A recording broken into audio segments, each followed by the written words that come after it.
Donc maintenant, nous pouvons exprimer l'énergie mécanique du pendule de torsion. L'énergie mécanique, l'expression de l'énergie mécanique de ce système, c'est EM égale l'énergie cinétique plus l'énergie potentielle de pesanteur plus l'énergie potentielle de torsion. L'énergie cinétique, c'est 1 demi J delta θ point au carré parce que le corps solide, il est en mouvement de rotation autour de l'axe delta fixe. Et θ point, c'est la vitesse angulaire du mouvement. EPP, l'énergie potentielle de pesanteur. Alors ici, on va prendre comme état de référence l'état, le plan horizontal sur lequel tourne le corps solide. Et le corps solide, il reste constamment sur ce plan. Il ne change pas d'altitude. Donc EPP reste constamment égal à 0, quel que soit T. EPP égale à 0. Et l'énergie potentielle de torsion, on va prendre pour cette énergie comme état de référence l'état du fil non tordu. Ça veut dire lorsque θ égale 0, EP de torsion égale 0. Donc on obtient EPT égale 1 demi Cθ au carré. La constante pour l'énergie potentielle de torsion sera égale à 0. Donc, on obtient enfin EM égale 1 demi J delta θ point au carré plus 1 demi Cθ au carré. Et on peut exprimer la dérivée de l'énergie mécanique par rapport au temps. Alors, la DEM par rapport au temps, c'est 1 demi J delta. La dérivée de θ point au carré, c'est 2 fois θ point, θ2 point, plus 1 demi C, 2 fois θ, θ point. Donc, la dérivée de EM par rapport au temps, je simplifie par 2, je mets θ point en facteur. Il reste θ point facteur de J delta θ2 point, J delta θ2 point, plus C θ. Or, nous avons vu que lors de l'étude dynamique, en absence d'amortissement, nous avons obtenu l'équation différentielle sous cette forme J delta θ2 point plus C θ égale 0. Donc ce terme est nul, d'où la dérivée de l'énergie mécanique par rapport au temps, elle est nulle. On conclut que l'énergie mécanique, c'est une constante. Alors le système, il évolue, mais il garde toujours la même énergie mécanique. Et puisque cette énergie mécanique, c'est une constante et ne change pas, ça veut dire que je peux la déterminer en n'importe quel point. J'aurai la même valeur. Alors, je vais prendre une position particulière lorsque θ égale θm. Ça veut dire lorsque le corps atteint son abscisse angulaire maximale, ça veut dire l'amplitude. Alors, à ce moment, il s'arrête pour changer de sens du mouvement. Il s'arrête, ça veut dire que sa vitesse angulaire s'annule. Donc, à ce moment, l'énergie potentielle de torsion, c'est 1 demi C θm au carré, 1 demi C θ au carré, mais θ c'est θm. Et l'énergie cinétique, c'est 1 demi M θ point au carré, elle est nulle, donc l'énergie cinétique est nulle. D'où l'énergie mécanique, c'est 1 demi C θ m au carré, et c'est une constante. Alors voyons maintenant cette expression qui est la dérivée de EM par rapport au temps est nulle. Je peux l'exprimer comme ceci. Parce que EM, c'est EC plus l'énergie potentielle de torsion égale 0. Donc j'obtiens DEC par rapport au temps, la dérivée de EC par rapport au temps, plus la dérivée de PT, de l'énergie potentielle de torsion par rapport au temps, est nulle. Ça veut dire que la dérivée de l'énergie cinétique par rapport au temps, elle est l'opposé de la dérivée de l'énergie potentielle de torsion par rapport au temps. Alors, ceci, c'était égalité, je peux l'interpréter de la façon suivante. Dans le système, il y a transformation mutuelle entre l'énergie cinétique et l'énergie potentielle. S'il y a perte de l'énergie cinétique, s'il y a diminution de l'énergie cinétique, il y a gain de l'énergie potentielle de torsion en même quantité. Et inversement, ça veut dire que au cours du temps, l'énergie cinétique se transforme en énergie potentielle et l'énergie potentielle se transforme en énergie cinétique, mais de telle façon que la somme reste égale à une constante qui est l'énergie mécanique.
Il faut aussi qu'on sache dresser et exploiter un diagramme énergétique, E en fonction de θ, pour ce pendule de torsion.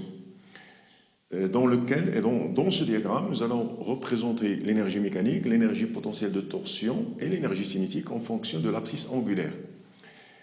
Et nous allons commencer par exprimer d'abord ces énergies en fonction de θ. L'énergie mécanique égale 1 demi Cθm au carré. L'énergie potentielle de torsion, c'est 1 demi Cθ au carré.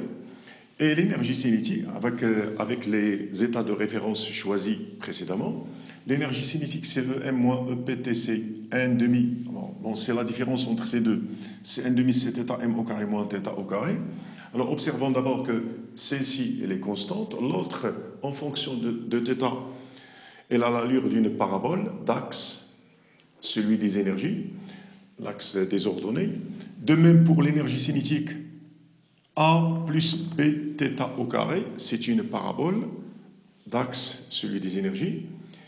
Et l'axe des abscisses θ, on doit se limiter entre moins θm et plus θm parce que θm c'est l'amplitude, θ ne peut pas être hors de cet intervalle. Et on va commencer par représenter EM. EM, c'est une constante, elle est égale à 1 demi Cθm au carré. Voici 1 demi Cθm au carré. Et EM, elle est représentée ici en rouge, les constantes. Pour EP de torsion, l'énergie potentielle de torsion, pour θ égale 0, elle est nulle. Pour θ égale plus ou moins θm, c'est 1 demi Cθm au carré. Ça veut dire en ces deux abscisses, voici l'ordonnée, c'est 1 demi Cθm au carré. Ça veut dire que la courbe, elle a cette allure en noir. C'est une portion de parabole entre moins θm et plus θm. Et observez d'abord que toutes les énergies sont positives. L'énergie cinétique, alors pour θ égale 0, nous avons ici 0, donc il reste 1 demi Cθm au carré, ça veut dire l'énergie mécanique. Et pour θ égale plus ou moins θm, θm au carré moins θm au carré, c'est 0. Donc, on obtient un point ici, un point là.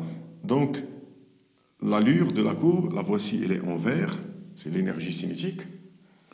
C'est une parabole, c'est une portion de parabole. Si je veux déterminer l'énergie potentielle et cinétique sur la courbe, sur ce diagramme, alors supposons par exemple on a un point, voici ce point d'abscisse θ. Alors θ, pour cet angle θ, ou bien cette position, voici l'énergie potentielle de torsion et voici l'énergie cinétique. Et leur somme, l'énergie cinétique plus l'énergie potentielle, c'est toujours l'énergie mécanique, parce qu'ici on travaille, bon, c'est toujours l'énergie mécanique, et l'énergie mécanique est constante, parce qu'ici on travaille sans amortissement. De plus, observez qu'il y a ici transformation mutuelle de l'énergie cinétique en énergie potentielle et inversement. En moins θm, le pendule, il a de l'énergie potentielle, son énergie cinétique il est nulle. En 0, l'énergie potentielle de torsion s'est annulée et il est remplacé par l'énergie cinétique. Mais toujours la somme est égale à l'énergie mécanique. Et en plus θm, on revient à l'état de moins θm. Il y a de l'énergie potentielle et l'énergie cinétique il est nulle. Et entre moins θm et plus θm, le système possède de l'énergie potentielle de torsion et de l'énergie cinétique, de telle façon que la somme, c'est l'énergie mécanique, par exemple, en ce point. Observez aussi que ce diagramme, c'est le même qu'on a obtenu pour le pendule élastique, l'énergie en fonction de x. Il suffit de remplacer θ par x, l'énergie est c par k, θm par xm. Aussi, on peut dresser un diagramme énergétique en fonction du temps et on va obtenir la même chose que pour le pendule élastique parce que c'est le même phénomène, ce sont des systèmes analogues. On obtient les mêmes courbes, il faut simplement changer C par K par C, remplacer K, la constante de raideur du ressort par C, XM par θm et x par θ. Et après avoir établi une étude énergétique pour le pendule élastique, ensuite pour le pendule de torsion, nous allons faire la même chose pour un pendule pesant. Alors l'étude énergétique d'un pendule pesant. Et on va commencer par établir l'expression de l'énergie mécanique pour ce pendule.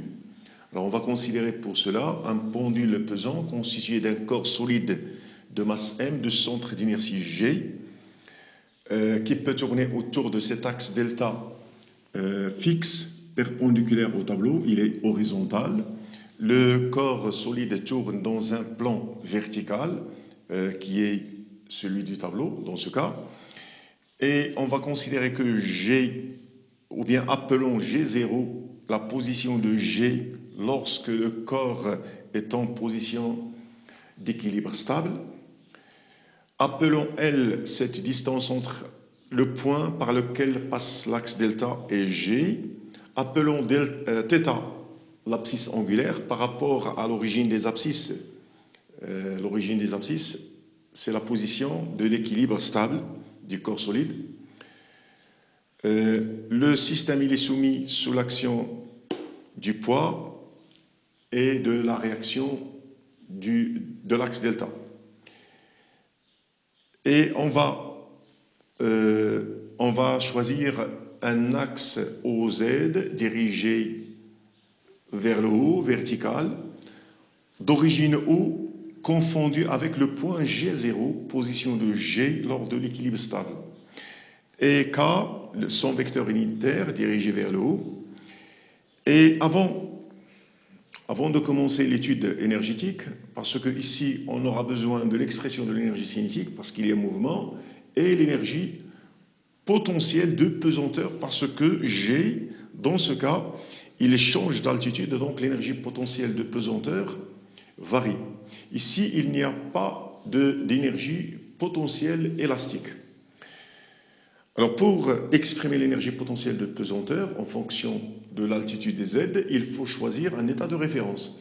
Et cet état que l'on va choisir, c'est le suivant, c'est le plan horizontal contenant le point O ou bien le point G0, parce qu'ils sont confondus. Et ceci veut dire que EPP égale 0 sur ce plan lorsque Z égale 0. Alors nous allons commencer l'expression de EM, c'est EC plus EPP. Donc avec EPP égale 0 sur le plan horizontal contenant G0, c'est l'état de référence, la position de G lors de l'équilibre stable. G0 est confondu avec O, origine du repère OK, dirigé vers le haut. EC, donc, c'est 1,5. Alors, l'énergie cinétique, on va commencer par l'énergie cinétique, parce que c'est un mouvement de rotation autour d'un axe delta fixe, c'est 1,5 G delta. Alors, G delta, ici, c'est le moment d'inertie du corps solide par rapport à l'axe delta. Θ point au carré, θ point, c'est la vitesse angulaire à un instant donné, instantané. Et l'énergie potentielle de pesanteur, c'est mgz plus une constante. Observez ici que c'est plus mgz parce que l'axe il est dirigé vers le haut. Pour z égale 0, alors ici on va utiliser l'état de référence pour déterminer la constante C. Cette constante dépend de l'état de référence. Pour z égale 0, EPP égale 0, donc C égale 0. 0 égale 0 plus C, donc C égale 0. Donc EPP prend l'expression mgz. D'où EM, donc on va écrire EM c'est 1,5 G delta θ point au carré plus mgz. Or Z c'est L moins L cosinus θ. Alors observez que Z, parce que voici G, voici son abscisse, son ordonnée sur l'axe des Z, et voici Z. Et Z, c'est quoi? C'est L. De ce L, on va retrancher L cosinus θ pour avoir seulement cette partie. Alors, c'est L moins L cosinus θ. Ça veut dire que c'est L facteur de 1 moins cosinus θ. Donc, EM, c'est 1,5 J θ point au carré plus mg, et je remplace Z par L facteur de 1 moins cosinus θ. Et dans le cas particulier des faibles oscillations, lorsque θ reste très faible, c'est-à-dire approximativement inférieur à peu près 20 degrés, cosinus θ, on peut écrire cette approximation. Alors déjà, nous avons vu que sinus θ, c'est à peu près égal à θ, θ en radian. On va ajouter cette approximation. Cosinus θ, c'est à peu près égal à 1 moins θ au carré sur 2, où θ est en radian, non pas en degrés.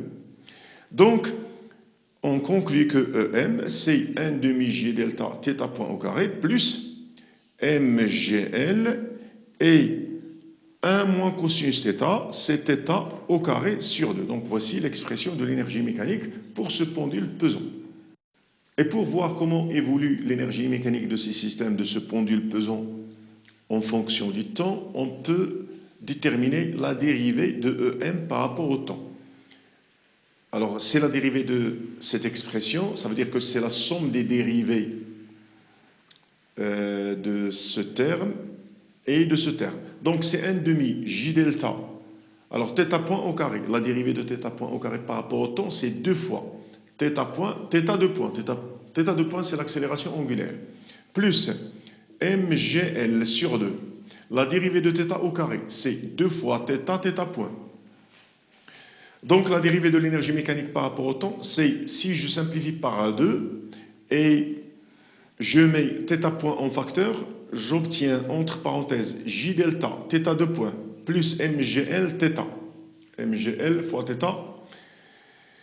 Et au cours de l'étude des dynamiques, le système, nous avons considéré le système sans amortissement, sans frottement entre le corps solide et l'axe. Et nous avons obtenu cette expression, c'est ce qu'on a appelé l'équation différentielle du mouvement. J delta θ de point plus mgl θ égale 0. Puisque cette expression est nulle, donc la dérivée de l'énergie mécanique par rapport au temps, θ point fois 0, c'est 0, donc elle est nulle. D'où l'énergie mécanique, c'est une constante, elle ne varie pas en fonction du temps. Ça veut dire qu'en absence d'amortissement, le système, il est conservatif. Il évolue, mais il conserve son énergie mécanique. Et tout simplement, pourquoi? Parce que ce système, il est soumis à l'action de deux forces, le poids et la réaction. La réaction de l'axe, c'est une force qui ne travaille pas, parce que son point d'application, il est fixe. La seule force qui travaille, c'est le poids. Or, le poids, c'est une force pour laquelle le travail ne dépend pas du chemin suivi. Il ne dépend que de l'état initial et de l'état final. Alors cette force, on l'appelle force conservative. Donc P, c'est une force conservative. C'est pour cela que l'énergie mécanique se conserve, parce que la seule force qui travaille ici, dans ce système, c'est le poids. Je peux écrire que la dérivée de l'énergie mécanique par rapport au temps égale 0. Je peux l'exprimer de cette façon. Au lieu d'écrire EM, je vais écrire EC plus EPP. Donc, la dérivée de l'énergie cinétique par rapport au temps plus la dérivée de l'énergie potentielle de pesanteur par rapport au temps égale 0. Ça veut dire que la dérivée de l'énergie cinétique par rapport au temps, elle est égale à moins la dérivée de l'énergie potentielle de pesanteur par rapport au temps. La dérivée de l'énergie cinétique par rapport au temps est l'opposé de celle de l'énergie potentielle de pesanteur par rapport au temps. Ça veut dire que la variation de EC, elle est opposée. Alors physiquement, voici ce que ça signifie, cette relation. La variation de l'énergie cinétique, elle est opposée à celle de l'énergie potentielle de pesanteur. Ça veut dire que lorsque l'énergie cinétique augmente d'une certaine quantité pendant un certain temps, l'énergie potentielle de pesanteur, elle diminue de la même quantité pendant le même temps.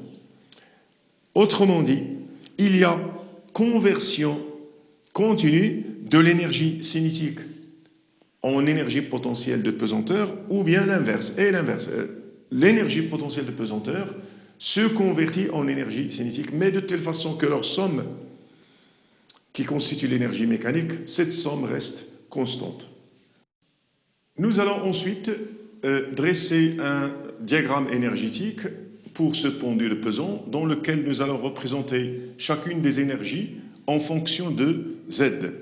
Et pour cela, nous allons commencer par EM égale n demi G θ point au J delta θ point au carré plus MGZ. Et lorsque θ égale θm, ça veut dire Z égale Zm, le solide est à son amplitude, est à son abscisse angulaire maximale, Z égale Z max. Et dans ce cas, ou bien à ce moment, il s'arrête. Ça veut dire que θ point égale 0 lorsque Z égale Z max. Donc cette énergie mécanique devient mgz maximale tout simplement. EPP, c'est mgz, et EC, c'est em moins EPP, c'est mg. Alors je fais la différence entre ces deux, c'est mg facteur de z max moins z. Alors observons que EPP, c'est une fonction linéaire de z, il est de la forme AZ.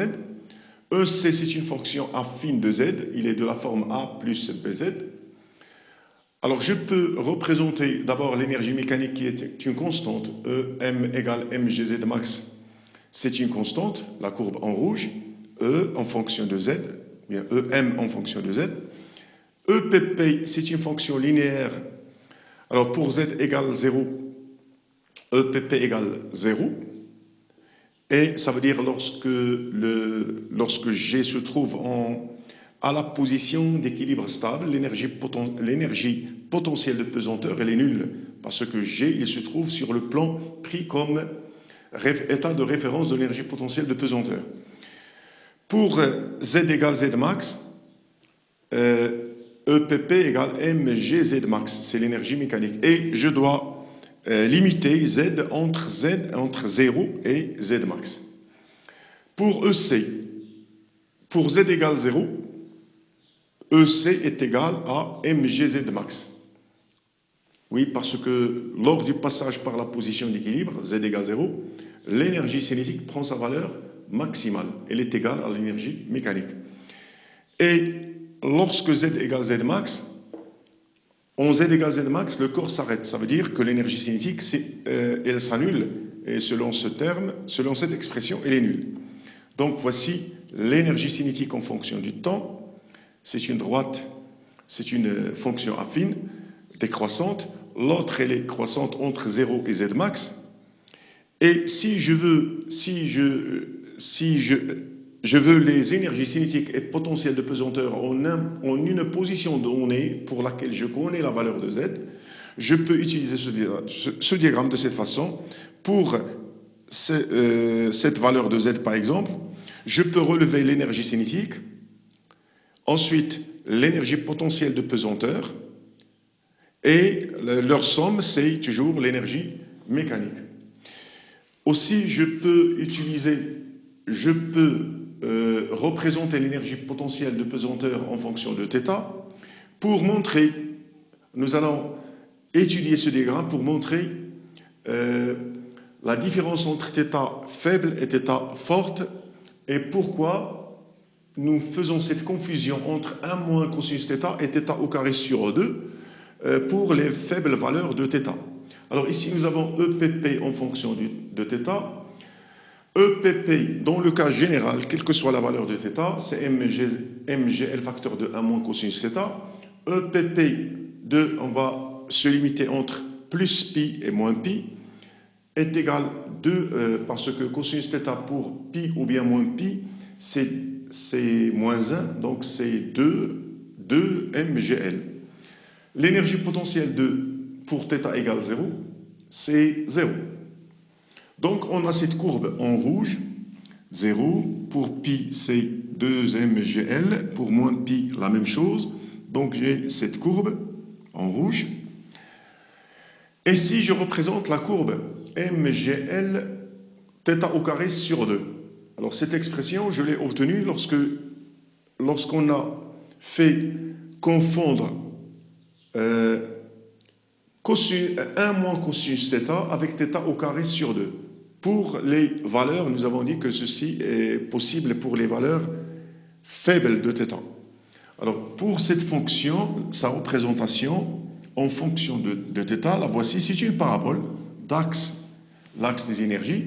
Et observez que ces deux courbes peuvent se confondre seulement ou bien dans un intervalle limité entre ce moins θm et plus θm. Sinon, hors de cet intervalle, vous voyez la différence entre les deux, ça veut dire qu'on ne peut pas confondre 1 moins cosinus θ et θ au carré sur 2.